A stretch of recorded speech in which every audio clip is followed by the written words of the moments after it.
Praise lord. మే 5వ తేదీ 2025. ఈరోజు దేవుని వాగ్దానం. నేను గొర్రెలకు మంచి కాపరిని, మంచి కాపరి గొర్రెల కొరకు తన ప్రాణము పెట్టును. యోహాను సువార్త 10వ అధ్యాయం 11వ వచనం. మన యేసయ్య మంచి గొర్రెల కాపరికి సాదృశ్యంగా ఉండెను.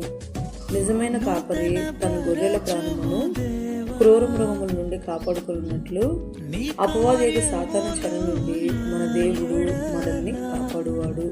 అంతేగాక ప్రేమమయుడకు మన ప్రభువు వదకు తేబడిన గొర్రె వలె మౌనియే తన ప్రాణాల్ని మన కొరకు బలిగా ఇచ్చిన దేవాది దేవుడు. అటువంటి అద్భుతకరుడైన దేవుని కలిగిన మనము మన కాపరి యేసయ్య అడుగుజాడలలో నడిచెదము. ఈ రోజు వాగ్దానం మన జీవితంలో నెరవేరాలని కోరుకుంటూ జీసస్ ఈజ్ ఫర్ ప్రేయర్ పరిచర్యలో ఈ సహోదరి God bless you all.